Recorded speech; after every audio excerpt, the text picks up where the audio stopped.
जुल्म हुआ था जब अंग्रेज भी थे यहाँ, फांसी पे भी चढ़ाया गया था। भगत सिंह को तो खैर इन लोगों ने फांसी पे चढ़ाया, क्रांति रुक गई, क्रांति कभी नहीं रुकी। तो ये सरकार अगर सोचती है कि ये अंग्रेजों से भी ज़्यादा जुल्म कर सकते हैं, तो हम भी देखना चाहते हैं ये जोर और जुल्म करने की कितनी साहस नीतीश कुमार में है।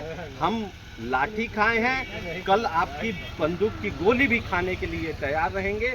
पटना में जन स्वराज पार्टी के कार्यकर्ताओं के द्वारा सरकार के खिलाफ, जो वर्तमान में सरकार नीतीश की सरकार है, गठबंधन की सरकार है, हल्ला बोल था, घेराव था और इन पर लाठियां भी चार्ज हुई है। और डेहरी विधानसभा से अभिषेक सांकृत अपने हजारों कार्यकर्ताओं के साथ पहुंचे हुए थे, इन्होंने भी लाठियां खाई हुई हैं। और एक तेजी से वीडियो भी वायरल हो रहा था प्रशांत किशोर जी का, जो चिल्ला चकर कर रहे थे कि लाठी चलेगा, लाठी से मरवा, आवा लाठी से मारा, लाठी से मारते हैं, आप गुंडा बने हुए हैं। बहुत तेज़ी से वीडियो चल रहा था और बहुत सारे लोग भी घायल हुए हैं। हम बात करेंगे कि आखिर किस प्रकार का उनका प्रदर्शन था और किस मजबूरी में पुलिस प्रशासन ने इन लोगों पर लाठियाँ चलाई हुई है और क्या मांगे थी। सबसे पहले तो हमने सुना कि आपको चोट लगी है।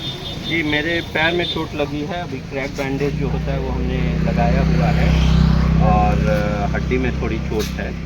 तो दर्द तो काफ़ी है शरीर में, लेकिन दिल में हौसले में कमी नहीं है और हम लोग संतुष्ट हैं जो कल हम लोगों ने वहाँ पर पटना में प्रदर्शन किया। एक तेजी से वीडियो वायरल हो रहा था कि प्रशासन चिल्ला रहे थे कि लाठी से मारोगे, गुंडा बने हो, लाठी से मारोगे। क्या हुआ था कि पुलिस को लेकर वहाँ से? देखिए, वहाँ हुआ ये कि हम लोगों को गर्दनी बाग में जाकर प्रदर्शन करने की इजाज़त मिली हुई थी। तो हम लोग शेखपुरा हाउस से गर्दनी बाग के लिए चले, रास्ते में पुलिस ने बैरिकेटिंग कर दी। तो ये इसमें हम लोगों की तो गलती नहीं है, हम गर्दनी बाग जा रहे थे, लेकिन जब पुलिस ने वहाँ बैरिकेटिंग कर दी, काफ़ी भीड़ थी, बहुत अत्यधिक मात्रा में, और पीछे से भीड़ धक्का दे रही थी और आगे हम लोग थे।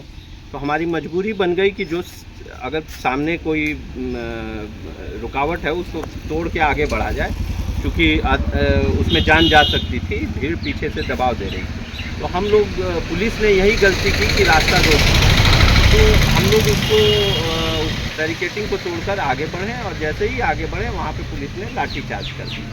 तो ये सीधे सीधे पुलिस की गुंडागर्दी थी कि पहले प्रशासन इजाज़त देती है और जब हम लोग उस जगह पे पहुंचने का प्रयास करते हैं तो रास्ता बंद कर देती है। यानी कि हम इजाज़त तो देंगे दिखाने के लिए कि हम भी जो है डेमोक्रेसी के समर्थक हैं, लेकिन करने नहीं देंगे। ये एकदम सरकार की गुंडागर्दी थी। अधिकारियों ने तो बेचारों ने अपना परमिशन जो था नियम तहत दे ही दिया था, लेकिन जैसे ही सरकार के कान में ये भनक उठी कि यहाँ 40-50 हज़ार लोग आने वाले हैं, सरकार को डर लगने लगा और सरकार ने तुरंत कहा कि रास्ता को बंद कर दो।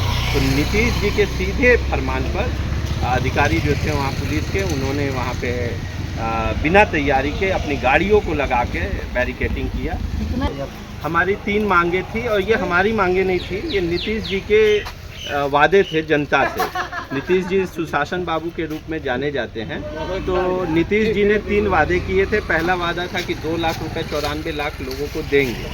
दूसरा वादा था कि 3 डेसिमिल ज़मीन दिया जाएगा। और तीसरा, चूँकि वो सुशासन बाबू के रूप में जाने जाते हैं, वो कहते हैं कि हमारा तो छवि पाक साफ है, तो उनसे ये हम लोगों ने पूछना था कि ये जो रजिस्ट्री और जो ज़मीन से रिलेटेड मसले हैं, जिसमें कि दाखिल खारिज है, ये सब है, तो इसमें जो है आपका एक घूस जो है एक फ़ीस के रूप में निर्धारित हो गया है कि फ़ीस के ऊपर इतना फिक्स आपको देना ही है, नहीं तो आपका काम नहीं होगा। तो यही सुशासन कहा जाता है क्या? यही 3 मांगों पे 3 सवाल उनसे पूछने गए थे कि ये जो आपने कहा था इसको क्यों नहीं, आप क्यों जनता को धोखा दे रहे? या तो कह दीजिए आपसे नहीं हो पाएगा, आपने गलत बोला था, या तो करिए। अभी भी 3 महीने का उनके पास 4 महीने का समय है, अभी भी कर दें। 20 साल में नहीं कर पाए, अभी भी कर दें, जनता को संतुष्ट करें। भाई, नेता जब वादा करता है तो जनता क्या लगता है कि जितने लाल कार्ड धारक मिले हुए थे उनको जमीन की बंदोबस्ती नहीं हो गई? 2.5 लाख लाल कार्ड धारक हैं, जिसमें से करीब 1.25 लाख कार्ड धारकों को, 1.25 से 1.5 लाख कार्ड धारकों को ज़मीन मिली है। बाकी लोगों को ज़मीन नहीं मिली, और जो लोगों को ज़मीन मिली भी है उनको ज़मीन की कस्टडी नहीं मिली है, यानी उस पर वो कोई खेती या कब्जा नहीं कर पाए हैं, वो दूसरों के कब्जों में ज़मीन है। तो गवर्नर साहब ने मिलने से 3 बार मना कर दिया, तब जाके मजबूरी में प्रदर्शन की बात आई। और कल जब प्रदर्शन किया गया तो सरकार दबाव में आकर चीफ सेक्रेटरी ने हमारे प्रतिनिधिमंडल से मिलकर 7 दिनों का मौका मांगा इस पर जवाब देने के लिए। प्रशांत जी ने कहा है कि अगर 7 दिनों में कुछ पॉजिटिव कार्रवाई होती है तो ठीक, अन्यथा हम मुख्यमंत्री जी का घर हमारा मुख्यमंत्री जी से, प्रशांत जी का या जन सुराजियों का मुख्यमंत्री जी से जमीन का लड़ाई नहीं है। हमारे पटीदार नहीं है मुख्यमंत्री, हमारी लड़ाई जनता के लिए।